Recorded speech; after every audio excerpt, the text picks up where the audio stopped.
Hey everybody, how's it going? Welcome back to another MMJ Let's Play. Today we're starting a game called Supposedly Wonderful Future. Now I don't really know too much about this game. I actually was reached out to by the developer. This game is still in its beta phase, but apparently it's coming out later this month, so you guys may be able to check it out as well. But it's supposed to be sci-fi themed narrative driven story, which seems really cool to me. It seems very Valhalla-esque, but I'm not sure if that's really going to be the vibe that I get as soon as I start playing the game, but that's kind of what I was thinking when I was looking into it. So let's give it a try. Let's see what it has to offer. I love seeing these kind of games, especially since this was made by one person. Okay, have you ever imagined a day like this would come? What? You know, I probably have. I tend to wonder about all kinds of crazy stuff.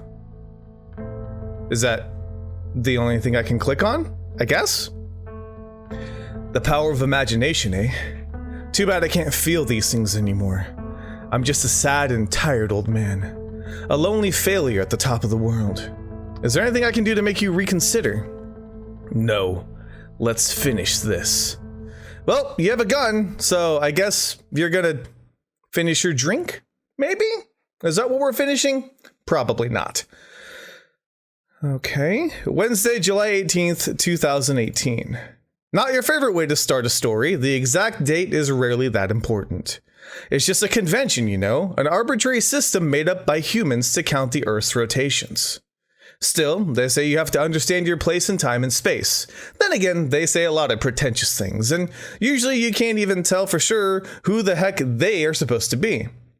Regardless, the day is young, so you decided to go with the flow and proceed into the office. The sun is shining shamelessly through the window, no doubt on its evil quest to sneak UV radiation past the ozone layer again.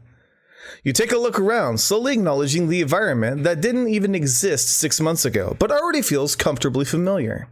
Your own business. No bosses, no rules, no bureaucracy. Only projects to use your skills on, and real clients to make happy. It's a tiny company, of course, just 2 programmer friends who decided to go official. Nothing special. Thousands of people tried to do the same thing all around the world. Still, even more people would call it crazy. Too risky, they'd say. No guaranteed success. No clear way to rise above the competition. And dozens of ways to go bankrupt. They would prefer the illusion of secure employment, with crippling bureaucracy, pointless rules, and no sense of meaningful impact whatsoever, even if they hate it all as much as the next guy. And you're a long way from proving those folks wrong, but you haven't proven them right either. The clients are coming. The clients are satisfied. Enough to keep you busy, and enough to keep you happy with your bank account. The clients have grand plans, and they trust you will turn them into reality. Perhaps this is how good life decisions should look like. Daring enough to feel crazy, yet logical enough to be real. They say you need to step out of your comfort zone, but you don't have to do it every day. That's the thing about zones. Whenever you leave one, you're very quickly finding yourself inside another. Today, you can embrace the routine and keep making this new zone more comfy. As you look around, you notice the familiar blinking on the phone of your desk. It seems like Samuel, your fearless partner in crime, has left you a message. You should probably check it out if you're done admiring the surroundings. Maybe I'm not. Maybe I want to admire the surroundings. What's over here? 2018 and bookshelves are still are used for anything but books. That's not true. Kind of. I mean, I have movies and stuff on the bookshelf, but that's not the point, okay? The point is I still have books too. Game storming, okay? Screw, a very agile management framework. Can I click on it? Oh, definitive guide to Screw rules of the game. Okay, 27 days without new holes in the wall.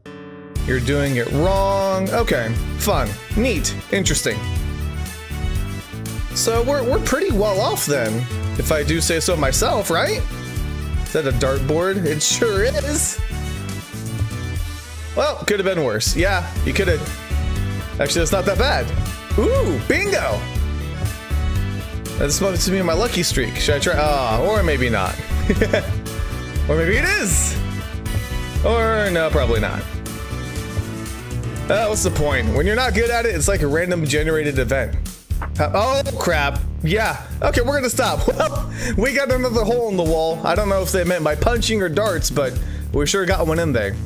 You have 3 new messages. Okay, let's start at 9:54. Hi, Mike. This is Andy from Gen T. I checked things with the higher-ups yesterday. Unfortunately, the IE7 support is a must. And yes, I'm gonna say it out loud so you don't have to. We are the dinosaurs. Our OS is hopelessly outdated, and we can't even install applications without triggering a bureaucratic nightmare. I was hoping until the very end that our case might warrant an exception. It's a visualization system, for heaven's sake, but they said no, and there's nothing I can do about it. Hopefully, this will change as our cooperation bears fruit, but for now, I'm sorry to drop more work on you so close to launch. Let me know how it goes in a couple days, okay? Sure. Michael, this is Mitch. I think we need to make some design changes to the customer feedback form. The fields are a bit too wide, and the font just doesn't feel right. Also, would it be possible to change how calculation results are displayed? Specifically, I'd like all extra chunks to appear on the same page rather than in pop-ups. I know there's not enough space, but maybe restructure it a bit. Please let me know ASAP, okay? Hey dude, so I spent last night talking with the expert guys, and it looks quite promising. They don't have any deadlines in mind yet, and definitely don't worry about quality. Definitely worry more about quality than speed, which is just the way you like it. I've emailed you the details. Might be hard to juggle both this and Gen T, but hey, too much work is better than no work at all. Don't worry about my part. I'm gonna code till I drop. Speaking of parts, can you give me a raise? Yeah, I know, we manage our own raises. Just trying to give you a proper boss experience in preparation for our inevitable world-conquering expansion. Okay, I'm gonna shut up now. Sam out. Okay, thanks, Sam. Who is it? Oh, hi. You open the door and find a woman standing on your doorstep. She seems agitated and a little out of breath, with tiny beads of sweat showing up on her forehead. She looks at you and immediately lets out a sigh of relief. Morning, Mr. Morton. I'm so glad I finally found you. Was it that hard? It was pretty maddening for a moment. A labyrinth of back alleys and weird intersections. Our records must have been wrong. I have no idea where I was going. Records can be unreliable. Yeah, let's go with that. Let's build a connection here. I know, but I thought we accounted for that and oh, well, this is awkward. That's not how I should have started at all, is it? Start any way you like. Yeah, that's fine. I'm sorry about that, Mr. Morton. You are Michael D. Morton, aren't you? Yes. The thing is, I have a proposition for you, and I believe you'll find it most interesting. Can I have a moment of your time to discuss it? My name is Jackie, by the way.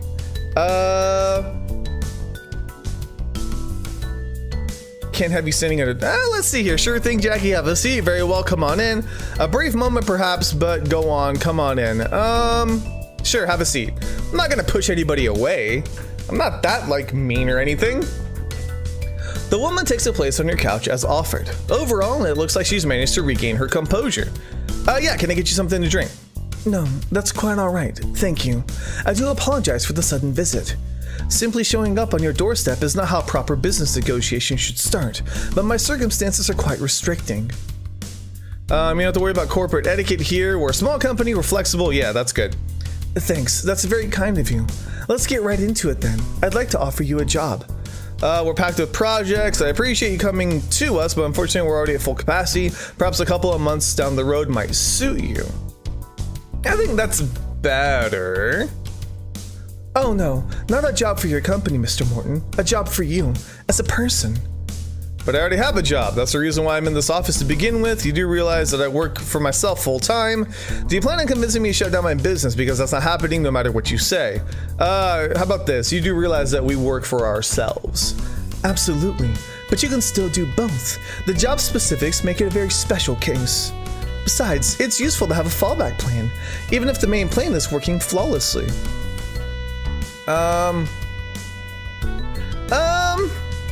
See, I'm not too mean to people in the real world, so I suppose it wouldn't hurt. I mean, she's got a point. Thank you. Now, Mr. Morton, the offer I'm about to give you involves talking about rather unusual things. Things that sound unbelievable at first, so here's the general plan I'd like to propose. First, I'll make a far-reaching claim. Then we'll talk about it in more detail. You're free to ask any questions to determine whether the said claim is true or not. In fact, I'd like you to. Then, you get to decide if it's actually true. Does it sound like something you can spend a little bit of your time on? Sure, sounds harmless. Splendid. Mr. Morton, I come from the future. Finally. Oh. Okay? I work for a company called Life Plus, one of the leading experts in all things technological. Barely an hour ago, I traveled 30 years back in time because our scientists recently, and quite unexpectedly to everyone but themselves, I might add, cracked the secret to time traveling. This is a first field test, and you are our first contact. The job I am offering involves coming back with me to the year 2048 and working together on a special project. Why me? Alright, Jackie, one thing at a time. Tell me about your future. What kind of special project are we talking about? You will have to solve a series of problems with no possibility to turn back halfway through. It will be a mutually beneficial experience. You will learn about our society as you work on them. Why would you need somebody from the past? Yeah. No turning back. Why us? Yeah, how exactly do you expect me to solve them? Mostly with your mind, Mr. Morton. A human mind is an extremely valuable asset, even 30 years down the road. Okay, why would you need someone from the past? 2 words. Outsider's perspective. You are not part of our society, therefore, you do not possess our dispositions and are completely free from bias. We believe this quality is important enough to justify the entire convoluted scheme. That's rather vague. That's intentional, I'm afraid. The nature of the problems require you to be uninformed beforehand. Okay, how many problems? 5, each taking a single day. The logistics are already planned and everything is ready for you. 5 days of your time is all we need. Okay, why no turning back? I can assure you that every problem will be perfectly solvable by a man of your skills, but I also cannot describe them in more detail. That is something you'll have to see with your own eyes. Okay, when are we starting? Right after we finish this conversation. We can be in 2048 in less than an hour. Okay, why the hurry? You have all the time in the world if you can travel it. It's not that simple. Every altering of the past requires a lot of preparation and calculations. More time spent between our offer and your decision means more altering, and I'm afraid that's not something we can afford. It's just a limitation of our unique situation. Okay, well, there are 2 options. 1, you can come back here and return to your daily life. Everything will remain the same except yourself. We can't offer you any financial incentive, but on every other account, it will be a life-changing experience, as you might imagine. Okay, what's the other thing? You get to stay. You can join us in the future, where science is stronger, society is better, and you can live a much longer and happier life. Yeah, why are you interested in me? I'm still confused about this. Because we want you to join us. We want to share our bright future with people of the past who worked so hard to make it possible. This is our way to use time traveling for the greater good. We owe previous generations that much. In this case, shouldn't you go more than 30 years back? I'm 29, I think I stand a pretty good chance to join you conventionally. Want to screw things up, pulling somebody out of our timelines is just time change, and by messing with 2018, you're messing with 2048? Yeah, let's do that. It will cause ripples, but not necessarily in a profound way. The degree of uncertainty depends on the person in question. Pulling you out won't change too much. That's why you're a suitable candidate. Okay, well, don't I feel like an insignificant speck right now? I'm sorry, I didn't mean it that way. You do affect the world around you, of course. Everyone does. I just wanted it to say it'd be safe for you to make a different turn. Okay, yeah, if we're 29, then we'd be alright. You won't. What? You are no longer alive in 2048. Time traveling is the only way for you to reach it. I'm sorry. You mean I died earlier? How? When? I can't tell you any details. Giving information about your future is unsafe. Yeah, how do you know that future isn't written? How's that? No, but some events are more persistent than others. Even if you remove the cause, something else will trigger them. As the universe gravitates towards it, your death appears to be one of those events. Okay. Okay, unsafe. If simply telling details is unsafe, what does it make inviting me to the future? I'm sorry, that was a poor choice of words. What I mean to say is that everything is unsafe unless you spend a lot of resources stimulating possible outcomes, ensuring that cascading changes won't spiral out of control. And while we did that for everything directly related to our proposition, we had to leave out a lot of extra things, so I'm quite limited in what I can say. I'm not sure how to react to that, yeah. You don't have to react at all.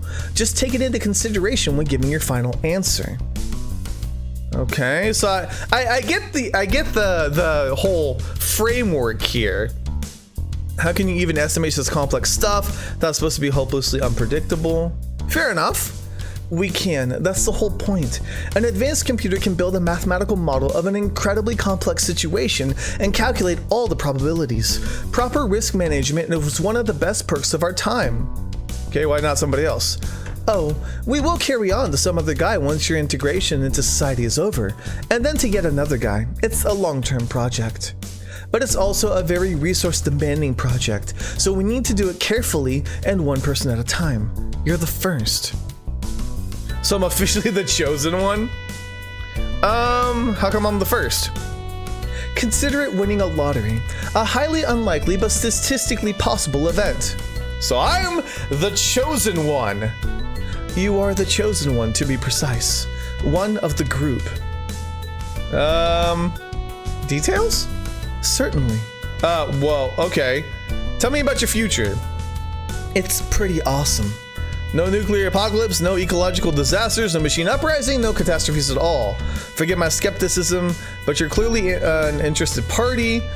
Yeah, I shouldn't have expected another answer from a salesperson. Okay. Let's see. Yeah, you're clearly an interested party. True, but I honestly speak my mind here. The world has become better where it counts. Regional conflicts and global tensions are solved in peaceful ways. Economic inequality has been reduced greatly. High school level education is available for everyone. Child mortality and poverty are exceedingly rare, and the entire world has access to clean water, vaccination, and other necessities.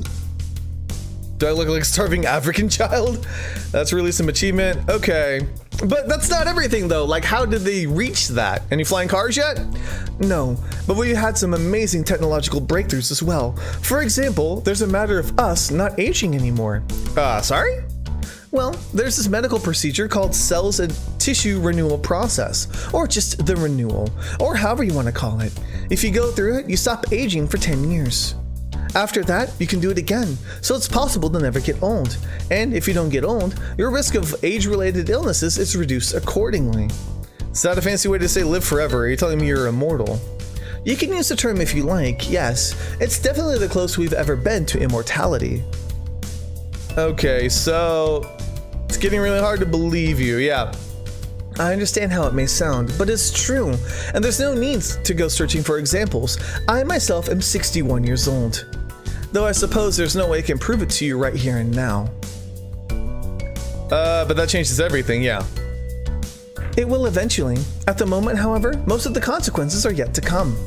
It's been 15 years since the first successful trial, and much less since the renewal became commonly available, so people are still processing the idea. You don't have to worry about our society being too different from yours. Okay, any other questions? You don't have any proof on you still support something to support all these claims. How you plan to travel back to the future? You have a time machine hidden around the corner. Are you the Illuminati? Okay, do you have any proof? I'm afraid nothing I can show you here and now will convince you. After all, you won't be able to tell whether my tangible evidence is real or fake. No, the only sure way to prove my story is to take you to 2048 with me. Okay, where's your time machine? The piece of technology itself is actually small enough to be lying in my pocket, but will have to be in a certain place. The closest suitable location is well within walking distance. You have a time machine lying in your pocket? Yes. Can I have a look? There's really no point. It's an ordinary block with a touchscreen, not much different from a remote controller or a mobile phone. Okay, so how's it work? You're asking the wrong person. I know the user interface, aware of the potential hiccups and appropriate reactions as well. No matter how unlikely these hiccups are, our meticulous scientists made sure of that, but the actual physics behind it are still a mystery to me. Not sure I can fit. Yeah, here we go. That won't be necessary. The only requirement for transportation is your physical presence near the device. You can leave all other technical details to me. I was hoping for a DeLorean. Possible to design, but a bit oversized. Also too conspicuous. Okay, that's pretty cool. I'm glad you like it. Like I said, a little walk is all we need. Okay, so where are we going? Just an alleyway, really. The location itself is not important. The calculations we did beforehand are. By deciding on a certain place and a certain time, we can run a simulation and estimate our chances of being spotted or traced. That particular alleyway has offered the best combination of proximity and absolute privacy. You want me to follow you into a dark alley? Really? Please, Mr. Morton. It's in the middle of a bright and sunny day. Besides, if I was a common criminal, don't you think I'd try to lure you out with something less wild and more believable? Maybe it's part of your tactics. Okay, you do make sense. Thanks. I like to think it's one of my strong points. Are you Illuminati? Why would I be Illuminati, Mr. Morton? Why wouldn't you? Played too much Deus Ex recently? Have you played Deus Ex? It's pretty cool. No, I am not Illuminati, and I don't think about Illuminati or their alleged schemes any more than you do. Conspiracy theories won't gain any additional credibility over the next 30 years. Are you a Templar? Let's see. Yeah, let's go with this. No, Mr. Morton, I'm not with the Knights Templar, nor with the Freemasons, Hashashins, Majestic 12, or any other shadowy organization of questionable existence you might think of. I love that. Okay, well, that's a relief. Can we change the subject, please? Yeah, okay. Then perhaps you're ready to decide. Okay, so what we're gonna do is we're gonna make a decision next time. This actually makes me think of like Steins Gate. You know, like except we're going to the future, not the past. And we're gonna have these decisions that are gonna make some pretty big impacts in the world that we go to and the world that we came from. It seems really interesting. I'm going to try this for a few more episodes and see what it's all about, and hopefully you guys don't mind joining me. But until then, thank you guys so much for watching. Let me know if you enjoyed. I'll see you guys on the next MAMJ. Let's play.